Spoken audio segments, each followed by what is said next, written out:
Good evening. My name is Faith J. McKinney, and I am one of the 4 curators of Coordinates Ice Pack, along with Molly Stroud, Liv Moe, and our moderator for the evening, Genesis the Mayor Torres.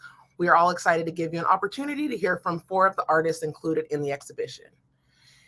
If you are not familiar with Coordinates, here we go. Here's an image of the outside of the exhibition. It was an immersive installation experience on the site at the Pacific Satellite Headquarters in Sacramento. And tonight's conversation will include 4 artists included in a very special space inside the exhibition. I would like to start by acknowledging that Coordinates Ice Pack took place on the now occupied traditional lands of the Nisenan people, who are the past, present, and future stewards of this place. And just a reminder, this is not my land and this is not yours. I'd like to thank our sponsor, Sutter Capital Group. Sutter Cap is actually the company who provided the physical space for Ice Pack to exist. So thank you, Burke, Ali, Tyler, Brandon, Chris, and the entire Sutter Cap team. We appreciate your support and providing this space to over 35 artists and creatives in Sacramento. Also like to thank Kara Thompson and Sky Taylor of Omni Creative, and also Summer Ventis for providing the images that you will see today. So I first want to bring in our moderator, Genesis the Mayor Torres. For some of you that are familiar with these talks, we have had several conversations here, and we are both 2 of the 4 curators of Coordinates Ice Pack. Thank you, Genesis, for moderating this talk. I want to really start off before we bring on the 4 artists is just have this conversation about what Home Sweet Home is. I think that was an internal conversation for a while, and even these 4 artists didn't know, and it was, I love that it came together that way. You know, it was kind of this internal secret and calling it Home Sweet Home, but it really, each of the artists really provided this moment of personal identity, of memory, and just taking up this space in this nice little home. So I want to start off by just bringing up the statement that you wrote, and if you could say a few words before getting into the conversation. Yeah, again, thank you everyone for joining us tonight. Thank you for these 4 artists and what they contributed to the space. Home Sweet Home really stemmed from the intimacy of the space. A lot of Coordinates was a larger maze to navigate, but this room was a larger suite. So this space felt kind of this break away or this division from everything else that was going on in Coordinates. And it was through their proposals that the dream of Home Sweet Home came in. It was kind of a question between us if we were going to make that public and write like a statement, put a vinyl up, but we decided that the welcome mat was enough of a cue to give the visitor a sense of a new reality they were stepping into. Yeah, such a beautiful statement. Thank you for contributing that. And before we bring in the 4 artists, I would like to say we are currently in the weeds of a catalog. So you will all see the statement again showing up in our catalog, which will highlight all of the amazing artists participating in the exhibition that just happened in March. So thank you, Genesis, for being here. I'm really excited to be behind the scenes in the conversation. And I'm going to go ahead and let you take it over and invite each of our artists. All right, thank you. Well, they're all amazing artists, local to Sacramento. And I would like to introduce Laurelin Gilmore, who is an oil painter and sculptor, also co-owner of Amatoria Fine Art Bookstore. Gilmore is mostly known for her fantastical oil paintings that blend animal or insect attributes with the human form. So thank you for being here, Laurelin. Thank you so much for having me. The next guest I would like to introduce is Chaitra Bangalore. She is a art educator and artist. Her work focuses on South Asian and BIPOC identity, body hair, and the different definitions of female beauty. Thank you for being here. Thank you. The next artist I would like to introduce is Summer Ventis. Summer Ventis primarily works in printmaking and is an art educator. Summer Ventis' work uses the printed surface to address internal and external landscapes and their intersections, the imprints we leave on each other and our surroundings, and the imprints that our surroundings leave on us. Thank you, Summer, for being here. Thank you. And I would like to introduce our fourth artist of the night, KBG. KBG is a multidisciplinary artist. Her work explores the themes of ritual, queerness, labor, identity, and the modern political landscape. Thank you for being here tonight. Thank you. All right. And on that topic, I know a lot of you share your practice in a kind of a studio space or, a space that's more intimate. I wanted to ask Laurelin and Chaitra, how did working directly on site for most of your installation affect your artistic practice? Yeah, for me, I think the experience of being inside of the art and having it be its own entity outside of my studio, like a place that I can actually crawl inside of and create while I'm in there, was really, it was a very different experience for me.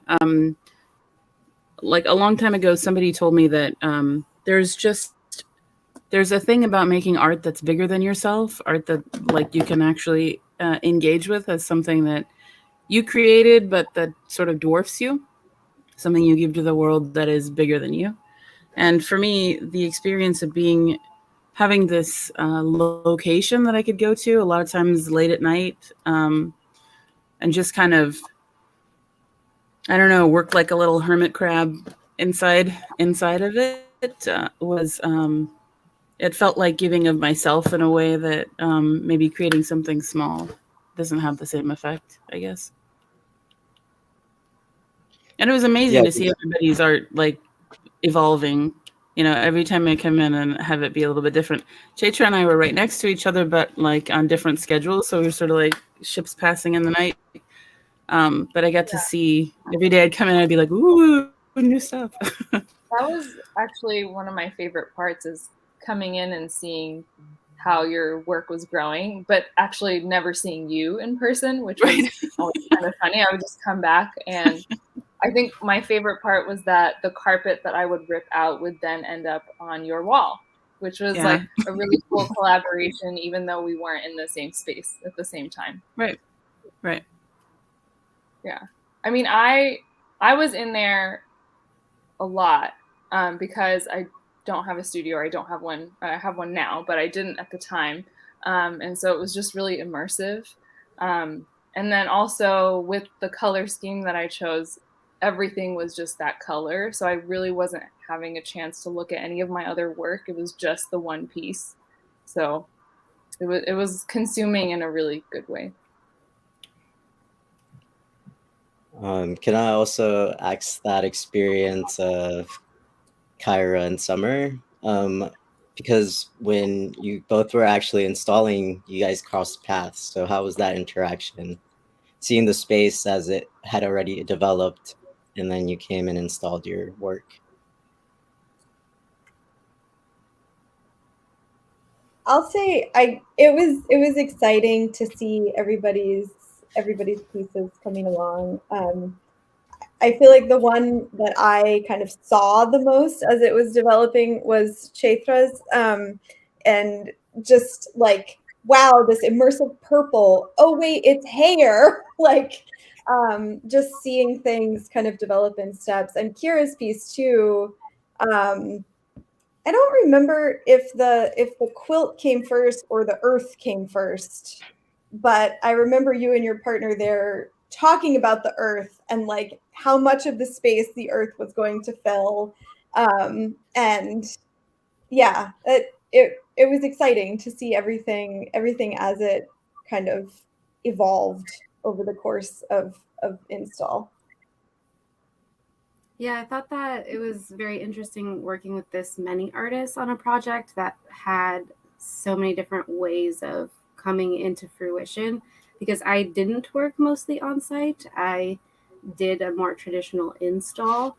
So I was really pleased to see just how everyone interpreted it and how everyone made the experience something of their own. Yeah, and this one is a general question, so anyone can jump in and answer this. But what were some challenges using your medium while installing or within the space itself? I didn't have a ladder.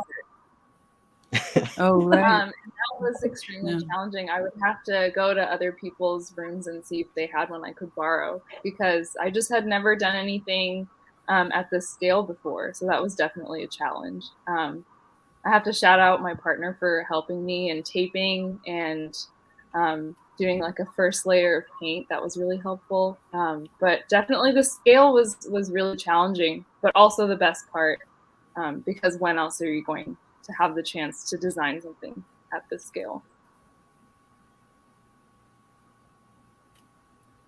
I also did not have a ladder, and carpet is very heavy. I didn't realize that going in. I'd had this idea in my mind for a long time of carpeting a room and creating like ripples in the fabric. And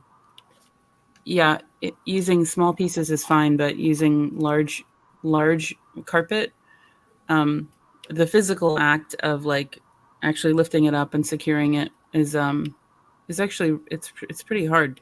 It's very heavy, and I wasn't anticipating that. It's very different than what I'm normally doing. I think for me, scale was also something that was new. This is the largest quilt I'd ever made. I think it was like 15 feet. Maybe I'm not remembering numbers correctly, but it's very big, and just less so in the space, but actually assembling it on a sewing machine is very hard to sew that much yardage and patch all of those pieces together. So that was pretty challenging in terms of construction of the piece. I'll go along with the didn't have a ladder theme. But I actually found that having to borrow things from other people who were installing forced me to have some conversations with people who were working in other spaces in coordinates, and to get the opportunity to see how their work was coming along and what ideas they had. So while not having all of the things that I needed at every moment was anxiety producing, I also appreciated the opportunities that it created for connecting with the other artists in the space. Yeah, I love how you all brought up the need of collecting materials from other artists and tools. Like, we really were a community at that moment of install. I've also borrowed ladders from everyone to help everyone else in their install, or hammers. So it was really beautiful to see how giving and how everyone came together within the space. Does anybody want to share another story about that? Well, I think it's like when you said it was kind of interesting for you to like have your scraps disappear and then show up in my installation the next day. It's kind of funny. I was feeling a little bit like a raccoon in the night, just coming in and scrounging things. I was really dedicated to not buying things as much as possible, so I was reusing as much as I could. And I think that's kind of a nice, sort of a weird secret thing that crossover that happened, that a lot of people's extras ended up in other people's work. The piece in the hallway that had a little bit of everybody's work, there was a piece in that I had like discarded. I decided I couldn't use it, and then it ended up in that installation. So I was really happy to see that there was that kind of felt very alive that way. Yeah, I was gonna say that while it was kind of difficult to work with a space that big, it was also really rewarding knowing that if we did mess something up, it's okay because this building is getting torn down. So it kind of removed the pressure of making everything super perfect. For me, at least, it was like nice to know that if I made a mess, it was okay. Because it's hard to like rewire your brain to think that way. So that was kind of nice.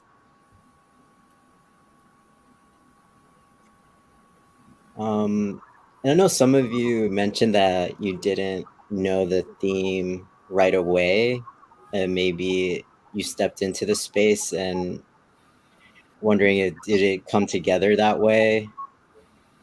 Or was it at the end of install that you realized after our conversation of the space that Home Sweet Home was the theme of the larger scope of that area? Summer, do you want to answer that? Because I know I talked to you over Zoom a lot, and I actually told you that this was the theme of this space, and I kind of had given you the back ideas of the other artists at that point. Could you Yeah. yeah. Oh, go ahead. Oh, no, go ahead. So yeah, I mean, I had a very specific idea of what I wanted to do when you kind of told me about the project as a whole. And it was really the nature of this particular room that made it perfect for the thing that I wanted to do already. Like that space allowed my piece to be a better version of itself than I had even imagined it as originally, because I was thinking it would be on an exterior window. But being able to control things about the space changed the piece. And so I think, like, while I already had an idea of kind of what I wanted the piece to be, certainly in that space, it took on some more intimacy, I think, which maybe arises from or aligns with that Home Sweet Home theme, because it became these two interior spaces looking at each other as opposed to an interior space and an exterior space. So it became more about those spaces than about the window as I had originally conceived of it, which again aligns, I think, with the idea of home as kind of an enclosed space where we have some control over our experience, hopefully.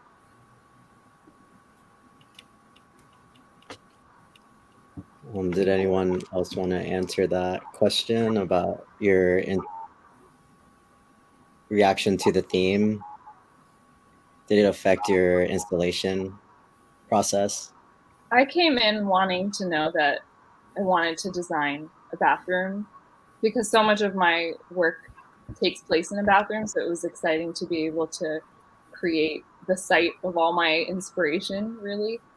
And I didn't know the theme going into it, but I was told after, and slowly starting to see everything come together. It just made so much sense.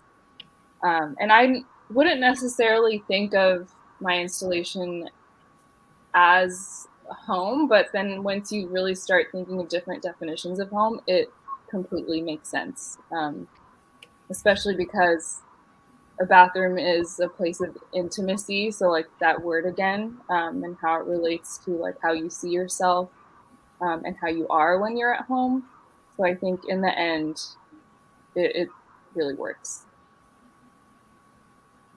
Yeah, I also didn't know the theme going in, and I had this idea in my mind for a while, but I mean, my installation is a sort of a fantasy version of a childhood home. So, I mean, I think it works, you know. I think for It's me, not. I was thinking more about the deconstruction of the building, the demolishing of the building to make space for like luxury housing to be built, and like whose home the land was before the PacSat building was there. So I was thinking more about the home of the space rather than how we would create a home together as inspiration for my project. Yeah, and speaking on home itself as a word and all the connotations it has, can you all give kind of your own personal meaning of what home is to you? Well, for me, it's definitely a space where you feel comfortable.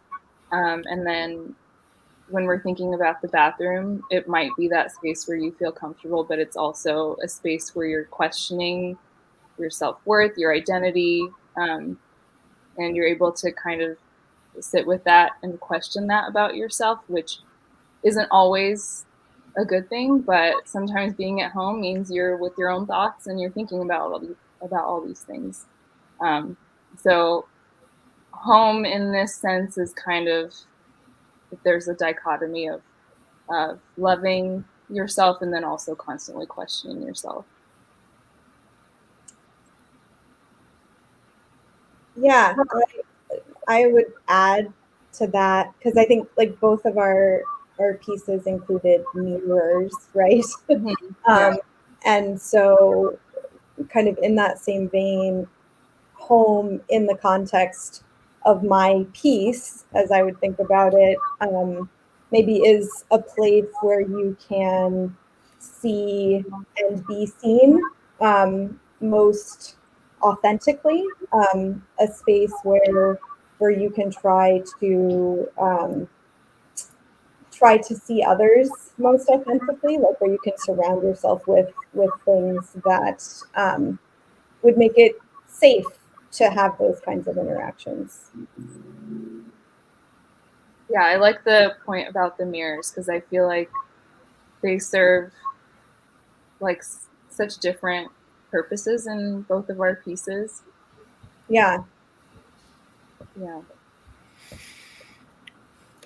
I think for me, you know, as a space, a home is a sanctuary, and that can really be anywhere. I feel home in my studio. I feel home in a pile of books. I feel at home with home for me is people. Like it's specific people where who can hold the full reality of me.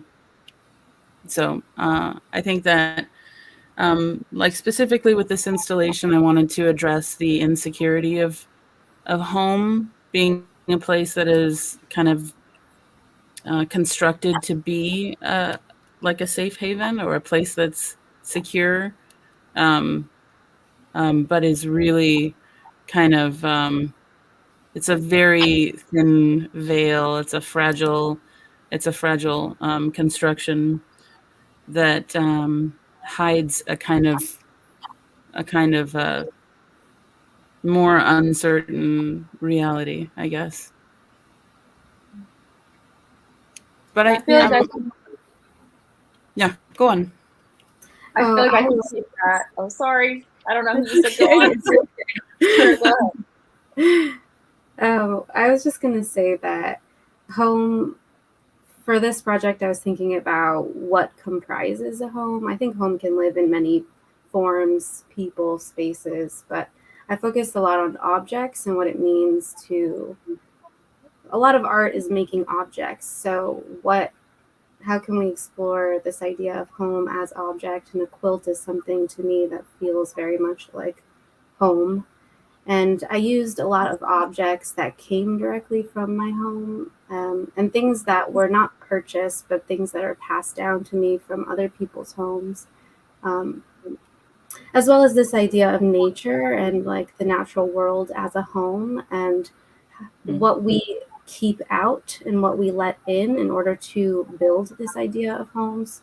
So like what nature is okay to have within your home versus what is do we need to separate from to create this kind of constructed idea of home. Mm.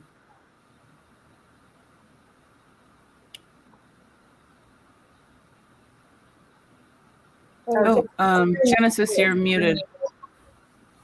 Oh, thank you. I was gonna say I loved all of the commentary you guys gave for that definition of home, and wanted to kind of touch on that you kind of brought the topic of safe haven. Do you guys consider your installation a site of healing? I was told that my installation was both really comforting and also really off-putting, which that's what I mean, that was the intention. So, to me, I mean, art is connective tissue. So when we're creating from a place of real honesty, then I think that's what comes through. So for me, it was very rewarding to have people get that from it, that it's this really, really cozy facade, over some pretty intense nightmare fuel. That's that's home, right? Yeah, I felt like your installation, Laurelin, was like a manifestation of like the scary parts of being a child, like how things are really out of your control and everything is big around you. And I mean, I think like thinking about home as a child, it can be a really comforting and safe place, or it can be not that, but it's all out of your control. So like I saw all of that in your piece. Great. It worked. And I think it also helped. Go ahead. I was going to say it also helped that it was so tactile. Like I just feel like that is something that kids respond to so well, and so that immediately made me think of me as a kid and like wanting to reach out and touch everything. I told people they could, and some people were like, I almost sat in it. I'm like, sit in it. Please do. Yeah, could you, Laurelin, explain the importance of the night friends? Is that kind of some object to so the kind of give you comfort? There are 5 of them, and I constructed them to be kind of the physical embodiment of sort of free-floating anxiety and a kind of a faceless threat, that just sort of exists in the darkness beyond safe haven. So as a counterpoint to the really fluffy, cozy, well-lit, comfortable spaces that are, the kind of thing that a kid might burrow themselves into to feel good when they're scared. But around that space is this kind of falling apart, sort of looming darkness. For me, they're not. It sounds really intense, but for me, they're just kind of. I mean, I thought that I would be actually a little bit more anxious, like working in there at night by myself with these manifestations of my anxieties looming high up on the wall. But it was really comfortable for me. Like, I mean, I guess it's my brain, so it's comfy, but it didn't feel threatening to me. It just felt kind of mysterious, and people really enjoyed them. I did a giveaway to give them away, and people were really excited to have them. They sent me pictures. One is a cat bed now, and one is just a kind of a movie friend and body pillow. And then I have, oh, wait, that's one of them there. He has a jacket on, he looks cozy. But yeah, I mean, it was, I guess, sort of a, I don't know. I mean, like a collective kind of comfort in shared discomfort, I guess.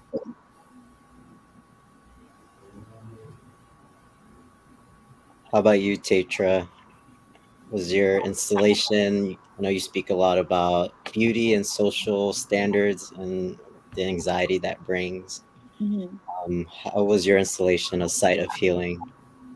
Yeah, definitely. I feel like anytime I make work about body hair, it is a form of healing for myself, just because the whole reason why it's a muse for me is because it's makes me insecure, and we're taught that it's not normal, and then when it's visible on your body, when you can see hair, it's stigmatized or it makes people feel uncomfortable.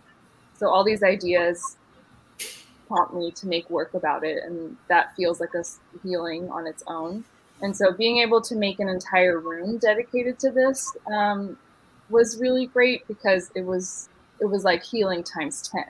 I could just like feel it, all the walls, so much hair everywhere. So it was just it wasn't something you could ignore, which feels really great and ties in really well with the subject matter, because it is something that people want to ignore.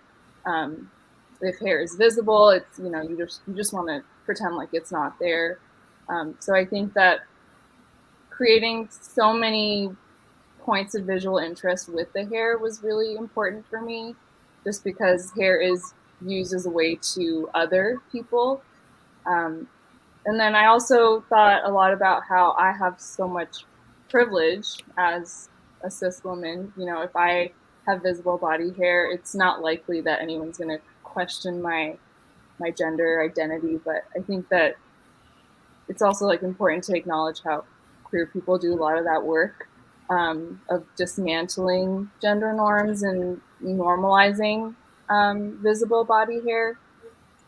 So it was just like using all these different like visuals of hair on the wall, objects in hair all on the floor, hair in the sink, like the eyelashes peeled and left on the sink, hair when you open up the medicine cabinet. I just wanted as many different like visual interest points, using the hair, to just make sure that it was as immersive as possible and that you couldn't ignore it.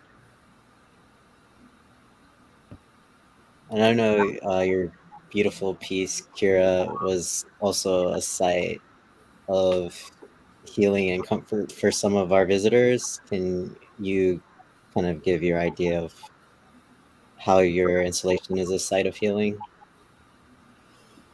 Oh, well, when I read this question, it was a little hard for me to kind of answer, because I feel like as a maker, it's a very healing practice for me to make what I make, but I don't always feel so aware or attached to the impact that has.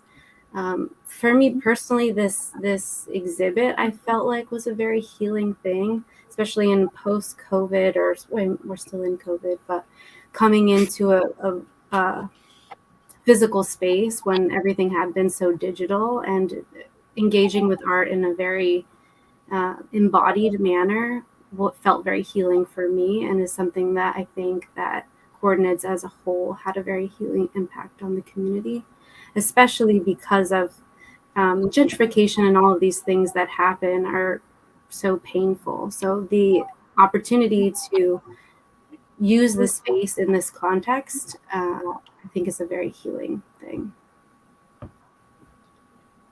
Yeah, in summary, I wanted to ask you the same question. The act of reflection, how did that play a role as a site of healing in your installation? I mean, I think, again, like the ability to see and be seen authentically, I think can be a site of healing. On a more banal level, I think, these two little dark rooms adjacent to each other were kind of comforting and close in the context, especially of that kind of big, loud, boisterous space that was coordinates. And so I think, like, on that very tiny level, maybe my piece acted as a place where people could like rest a little bit, and rest their eyes, rest their minds, kind of recollect themselves. In addition to just reflecting on the sort of larger questions that I hope the piece brings up about how we see ourselves in each other, whether we see ourselves in each other, how our circumstances change the ways in which we see ourselves in each other. I totally agree. I feel like your installation was a literal place of healing during walking through coordinates, because I went in, I took so many people through the space that I was anxious to get in there sometimes, because I'd be like, okay, I can just not talk to anyone for a second and just like experience this. Yeah, that's also what I appreciated about that space. And for me, it resembled that kind of moment of calmness you hope to feel when you get home from any kind of situation, working or through a long trip. You just know you feel this moment of ease. And I felt Summer Space really brought that within Coordinates, along with a few other exhibitions.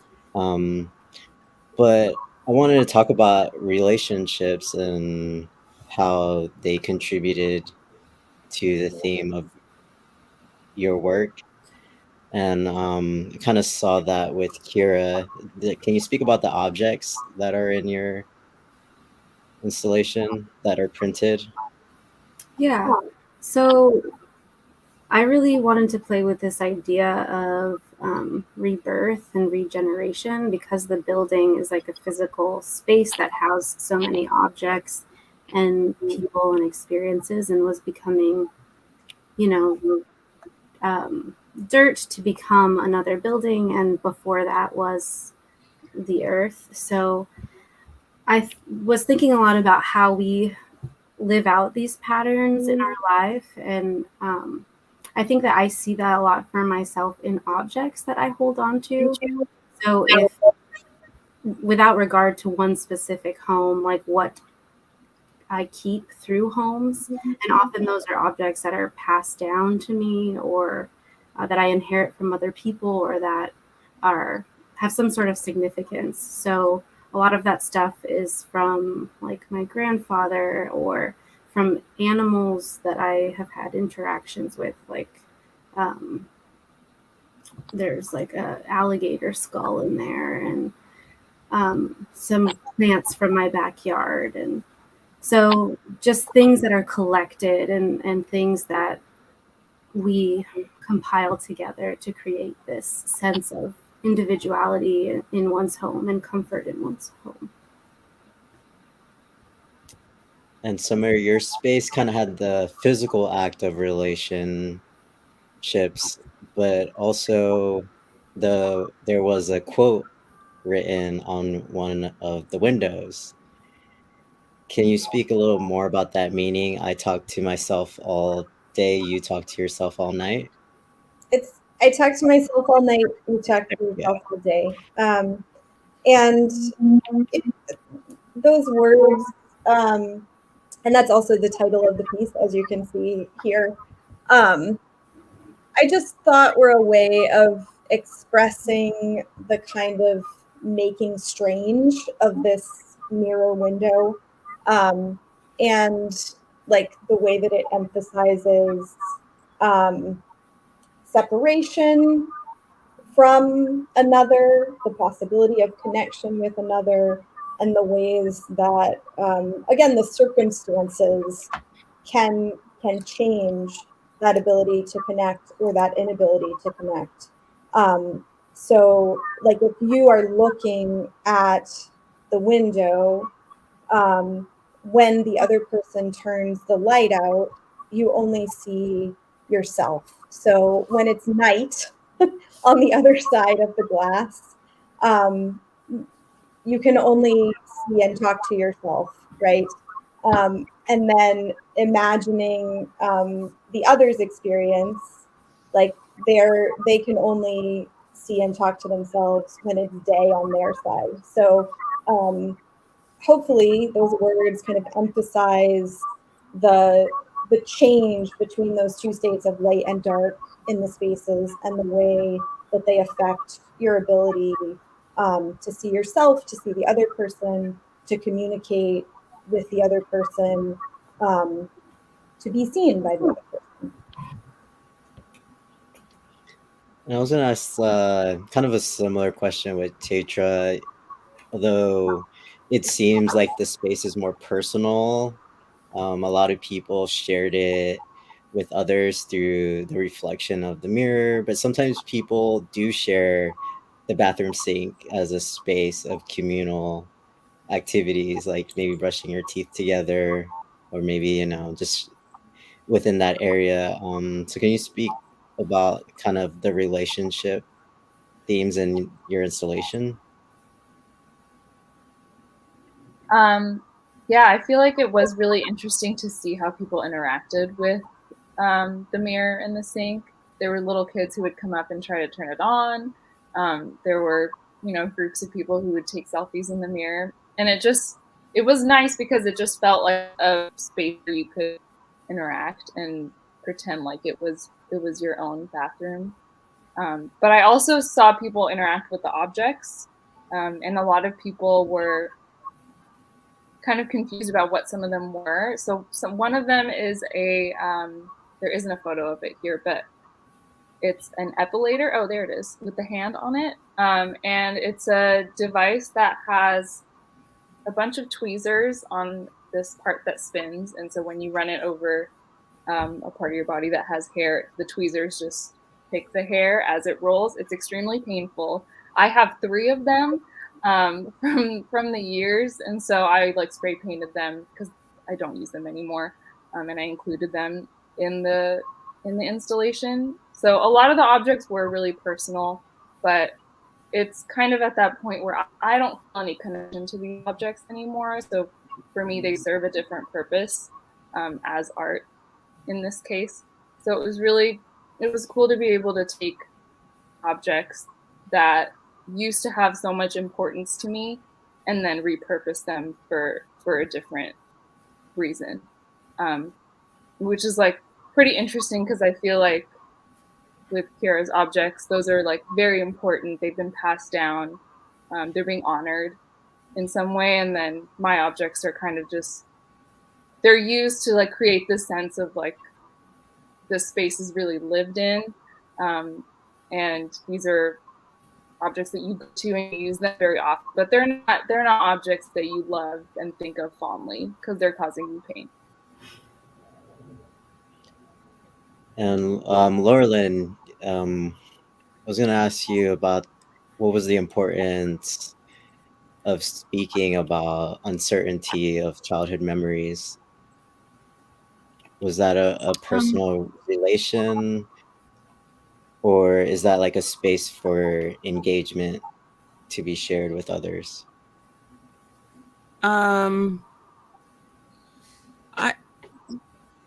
I guess a little bit of both. In my regular art practice, I'm painting, some things that I would, like dreams, fantasies, trying to pull people back into nature and kind of connect people to their natural environments. So a lot of my work is about I don't know, exterior, I guess. The world as a habitat, what it's like to inhabit a human body. But this felt, it's much more kind of like home being a place, like you take your interior with you wherever you go. And my interior is made up of spaces like this. So it's I thought it was really cathartic to get it, out of my head and make it real, make it a solid space that I could walk into. And also, I mean, I was very sort of surprised and delighted to have conversations with people who understood it without me having to over explain, I guess.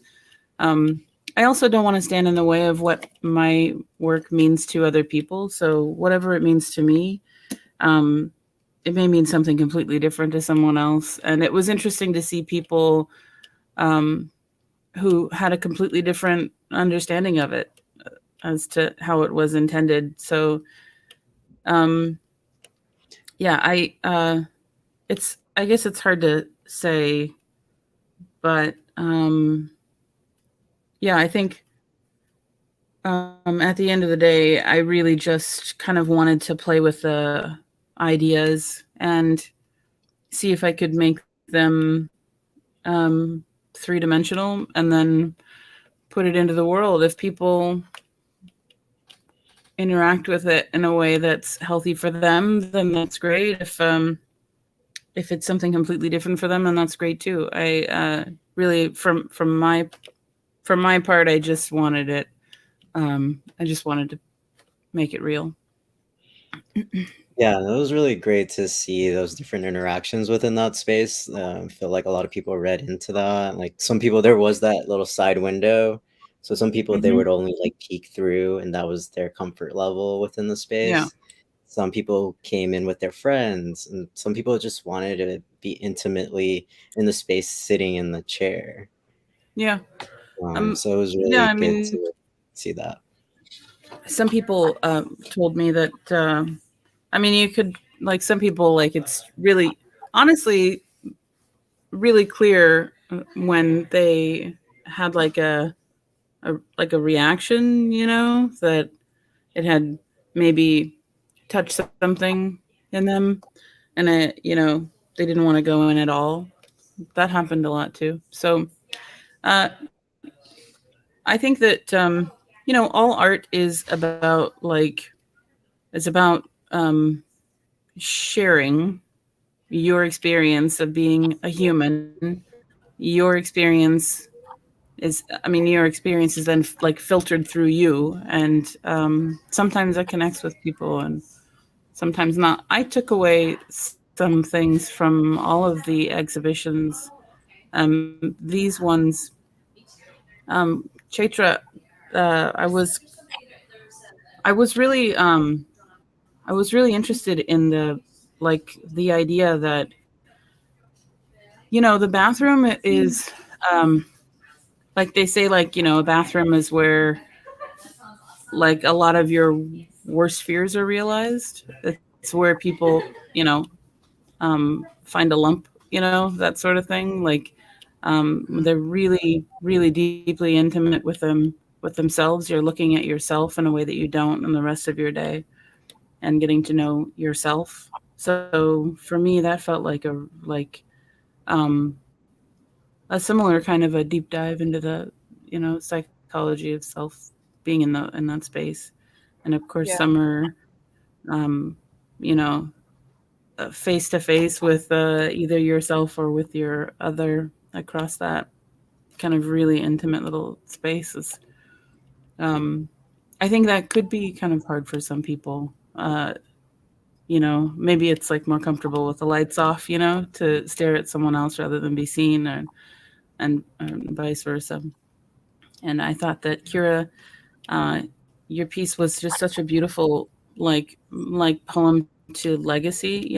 This idea, like this chain of elements that we as humans kind of pass one to another, and the things that like the ephemera of our lives, what we consider important and valuable and what we cherish, that it goes from this like place of earth, like, you know, earthen kind of um, foundation up through this sort of labyrinth of gift giving and object making and keeping and giving away, and then having the whole thing just be sort of slated for destruction. For me, it was I really like that continuity. Yeah, and I just want to give the space right now to let anyone who has a question or comment, they could put it on the chat. Yes, I also jumped in because once Laurelin started talking about how real it was. And I think that's the thing I enjoyed of being in this space daily and being able to see people's reaction.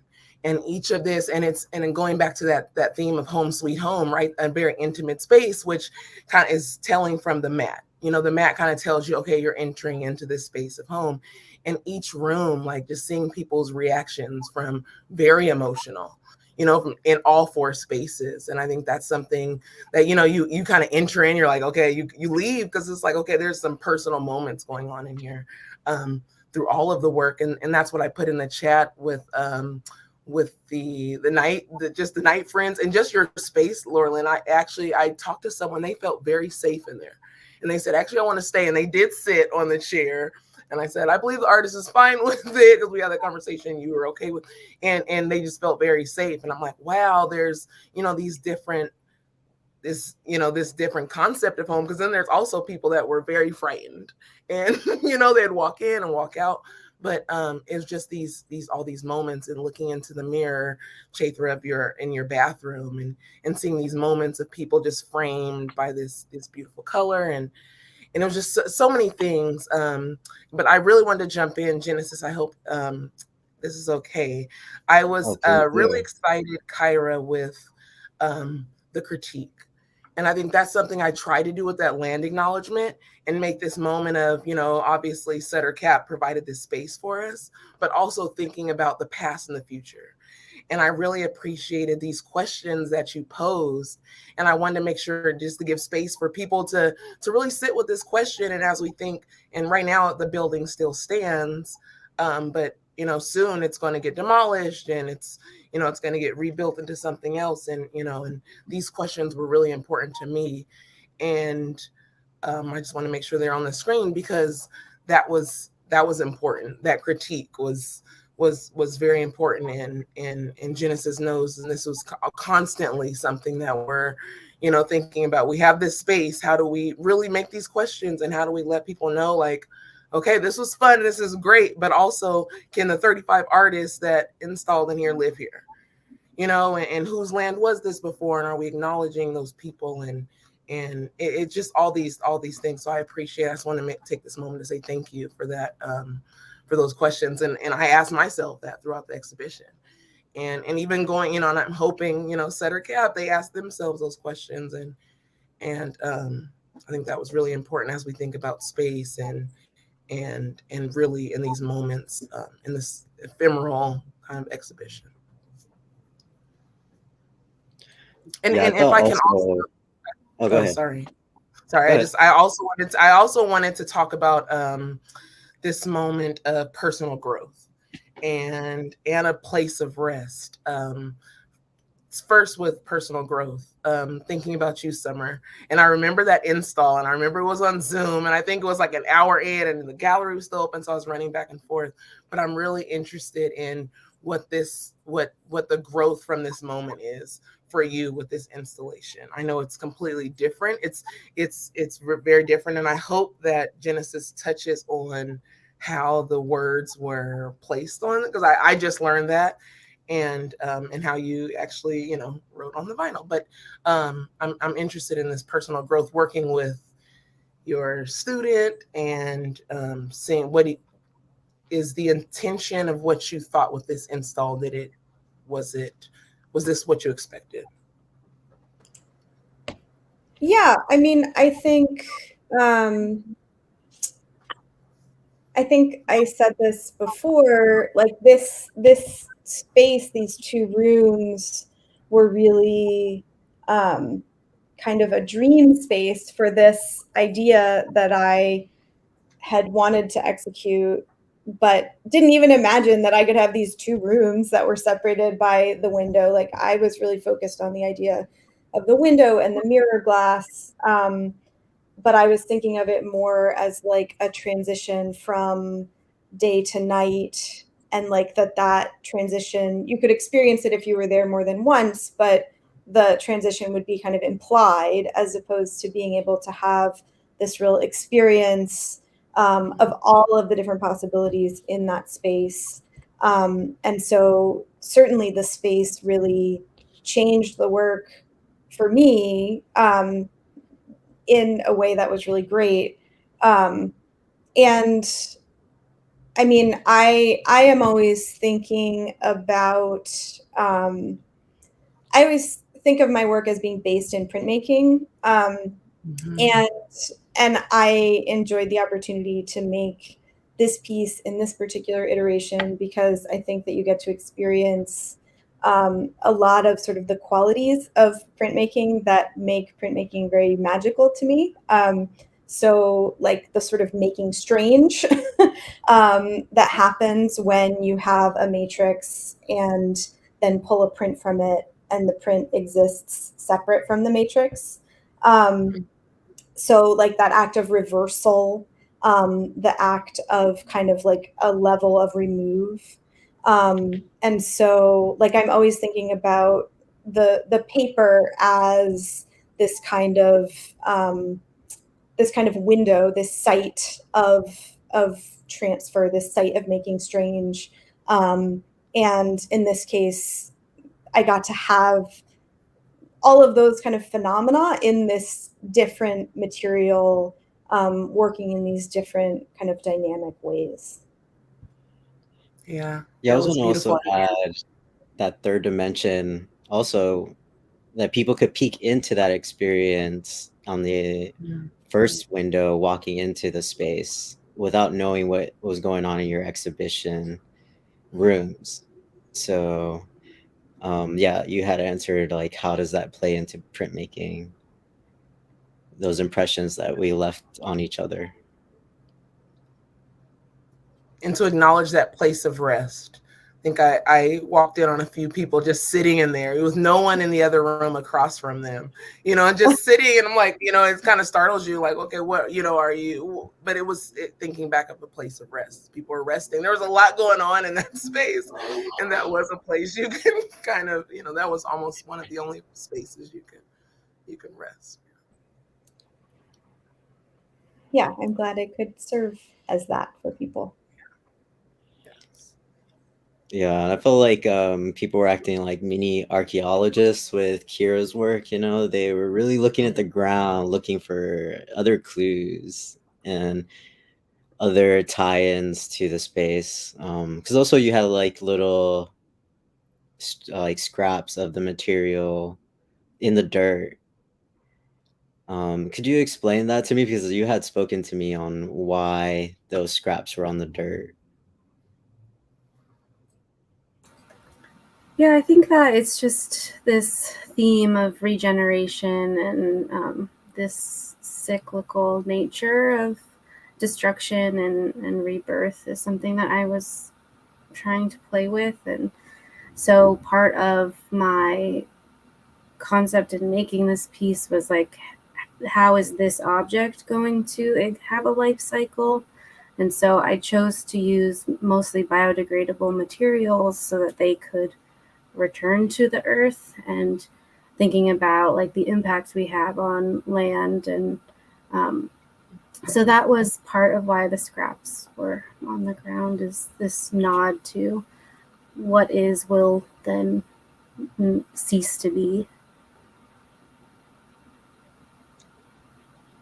Did you have another question, Faith? Yeah, well, just more of a comment, just thinking about Laurelin, Chaitra's, and Kyra's installs, that everyone found their own personal moments in those objects. And that's what also, you know, thinking about home, and you know, you walk in and there are people talking about the teddy bear they had when they were 6, or, you know, knowing what some of those devices, Chaitra, were used for. I actually didn't know what that was. But, you know, just people walking in like, oh, I know what that is. I know what that is. And then recognizing the prints also in the quilt.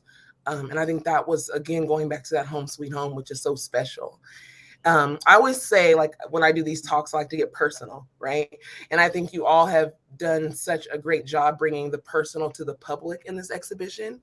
But I'm really interested in knowing, just, you know, almost 3 years, right? We've been like in our homes. And what is something that's really, really special that you feel comfortable sharing with us, and everyone watching in perpetuity on this YouTube, about your home, your personal space that's important to you? Genesis, this is for you too. But just in your home, what's this personal moment or memory or object that you could share with us, that you haven't given to the public? I mean, obviously you haven't. You're going to share it, but so thinking about that. Genesis, do you want to start? You know, for me, in some kind of sense, I struggle with that answer because usually the definition of home is something that you are familiar with in a constant state. And so finding comfort for me is more in smaller ways. So I might have collected a rock like from Thailand. And so just like those little things, and could be a stone. It's usually stones that I have. So it's in my window seals. Any of those stones you see in my window seal, they have some type of bigger meaning. And they're more to a location that meant something. Now, do you take them with you, or do they stay permanent in your home? Or is it something that you bring home with you and you take it around? Yeah, exactly. I feel like wherever my personal body may be is where home is. So I usually have a stone in my pocket, and usually they're in my personal spaces, either in my studio or in my home or on my body. So Coordinates was home for 2 months for you. Yes, definitely. Oh my goodness. Yes. Okay. What about you, Summer? I think maybe a special thing about home for me is our garden. It's, you know, you led into this question talking about kind of the change and uncertainty of the last 2+ years. And for me, during that time, the garden has been a place where change can be exciting. It's a place where uncertainty can bring joy. And so it's been a really transformative space in that way, both literally and figuratively, for me during this time, and an important part of home. Growth, right? Seeing things grow from seed to, yeah, that's beautiful. Kyra, what about you?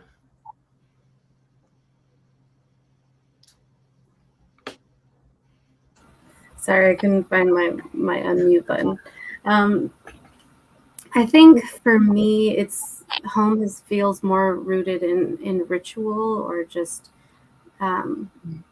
creating patterns or ways of being, and doing those things over and over again, and kind of grounding into that pattern as creating sense of home. I know that in the pandemic, things shifted a lot for everyone, but I feel like I got to know my neighborhood a lot better, like just taking walks around the block, or seeing the growth of certain trees or plants in the neighborhood. It's just like, if I go on a walk every evening, like I didn't do those things before, and then I did them, and just kind of re-engaging, and because I wasn't as distracted or caught up in everything else, like being able to notice small change and really from like smaller rituals.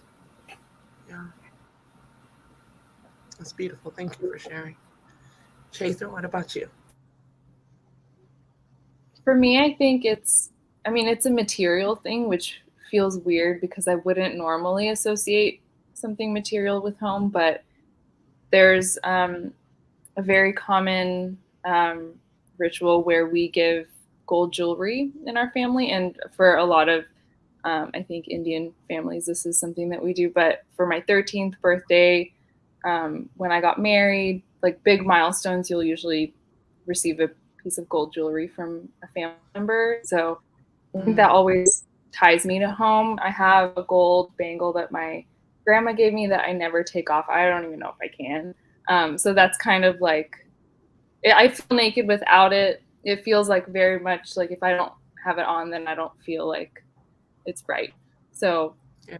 I just feel like it's tied to who gives it to you too. Right. Yeah. That's beautiful. I'm gonna interject my my home is my pictures of my grandmother, because those always stay home. Those are those things that, like, I'm not going to bring them with me. Thinking about Genesis and your stones, like, those aren't ever going to be with me. They're always going to be in this nice little box with the rings that she gave me, and wherever those are, that's where home is. No matter where I'm traveling or working, like, I'm going back to that box. So as I thought about this question, thinking about like an object, right? Not ever like this permanent space, because I still go back to, we don't own this land. So I'm never, home isn't in this physical location, but it's actually in this object that exists somewhere. Laurelin, can you end us? What is your share of home? I mean, yeah, for me, again, like home is people, and home is the earth. So I'm most comfortable with people who fully accept me, and people who recharge my batteries. During the pandemic, I was very grateful for my husband and my daughter to be the people I was, bunkered down with, because we're great friends outside of our familial bonds. And, not to get too deep, but growing up, I've always kind of felt like an alien in pretty much every environment. So for me, it's always been the people who can hold, what and who I am. And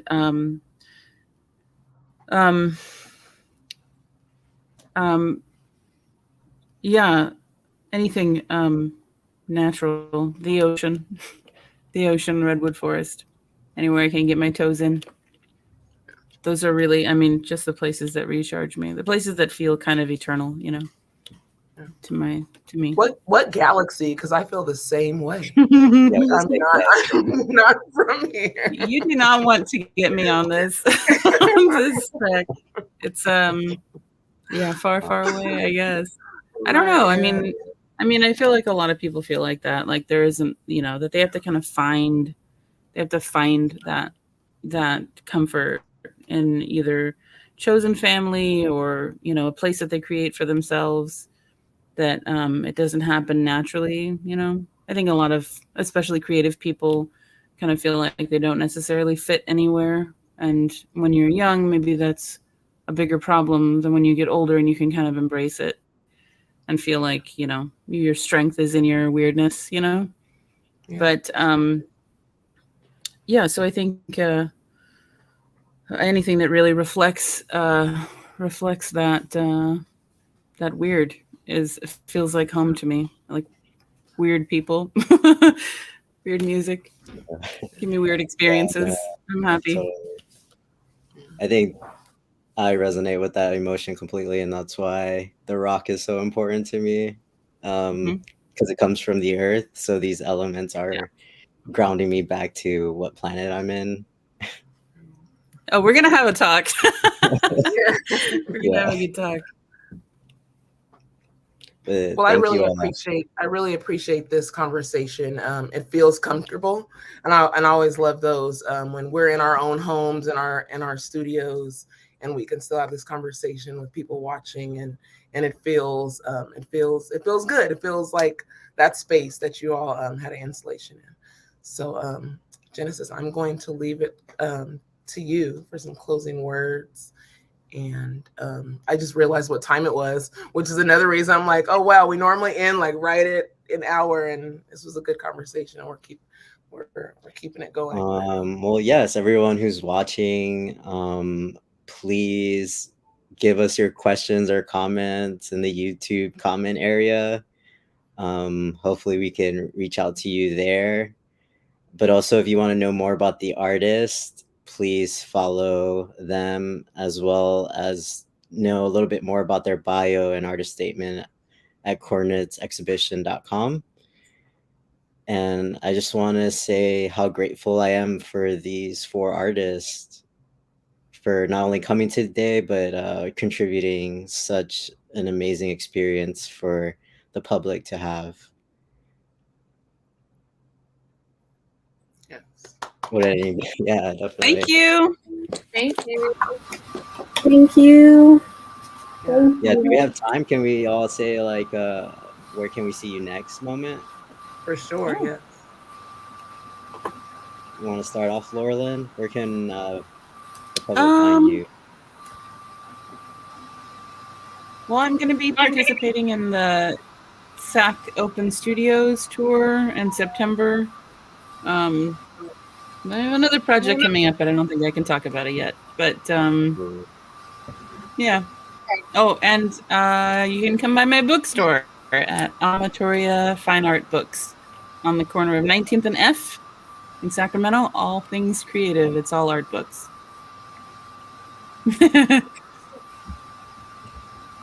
Kira, where can we find you next? I'll also be participating in Open Studios, and I'm working on deconstructing the quilt, and I'll be sharing those on my Instagram, which is at kbg.kbg.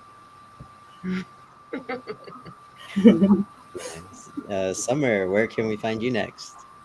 Yeah, I actually have a show up at Access Gallery right now in the Verge.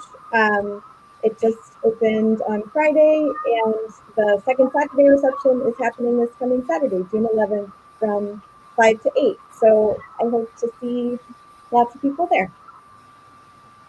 All right. And Chaitra, where can we find you? I just got a studio, so I'm at Sunrider on S Street. So, leveling up. And I will also be in Open Studios and the print sale that's happening in July at Verge. Nice. Mayor, where can we see you next? There's a few things. Perhaps in the Screen Print Biennial in New York in September. But mostly my thoughts are in publishing this catalog and it soon. ... Yeah. I want to give a shout out to Verge and Liv Mo, who is one of the curators of Coordinates. And I love that you all are participating in SAC Open Studios. That's exciting. And I actually just want to make this little moment to say for you all on this panel, everyone watching, hopefully all 35 artists, the city of Sacramento has a $450,000 grant program targeting individual artists in Sacramento County. 45 artists will receive a grant of $10,000 to sustain their practice and further their creative work. Emerging and mid-career artists with a 3-year work history in visual craft, media design, performing, and/or literary arts are encouraged to apply. I think that's huge. I want to leave that up on the screen for a moment. June 20th is in exactly 2 weeks. Wild. Time is flying, but I think that's a great opportunity. We had 35 artists and Coordinates, and they have 45 spots. So just putting that out there. Other than that, I also want to talk about the next artist talk, which is Black Life, Black Death, this Wednesday at 7 p.m. a panel talk with artists Joa Harrison and Kia Kodama, who are also participating artists in Coordinates. It's going to be a great exhibition. Great conversation talking about their installations in the exhibition. So make sure to join us on this Wednesday. And other than that, I appreciate you all. I think I own work from all of you, or have work. Kyra, I'm just waiting for that Instagram drop. And Chaitra, I have install, but I still want my own print. But I have some work from all of you, and I'm really excited just be in conversation with you and to be your friends and to have you included in this exhibition. I think the first one is really exciting. They're already contacting us about number 2, but number 1 this is really special. And to start off with Home Sweet Home, I think was really special because this space was really important to me and to the thousands and thousands of people that came through for the month. So thank you for sharing. Thank you for being vulnerable. I think it was a very vulnerable space in there. And I'm excited for number 2. And I'm excited to be in conversation with you all. Thank you. Thank you, Faith. Thank you, Genesis. Yeah, thank you. All right, that was exciting. That's it? Yeah. They all just jumped off like that? Yeah. No. That's it. We're ending. So thank you, Genesis. We're still live here. Thank you for being in conversation with all of being in conversation with all of the artists and for moderating this conversation. I appreciate you. I appreciate the statement. I think the statement was very heartfelt and kind of stopped me in my tracks thinking about Home Sweet Home, and I'm excited for the catalog. Anything you want to leave the people off with? Yeah, thank you for sticking with us this long. This was a really enriched conversation, and I learned a lot, not only from the artists, but through the act of art and the space it creates for healing. Learned a lot about community, but also the self and how those two relate to each other. So I just want to thank the artist again for creating that space to reflect on. And I'm a little teary-eyed that this talk's over. I think that's why I was like, whoa, what happened? I know, yeah. We're 20 minutes past those. Yeah. It's a good feeling. Well, thank you, everyone. Yes, thank you all for joining us. We will see you on Wednesday at 7 p.m. with Black Life, Black Death.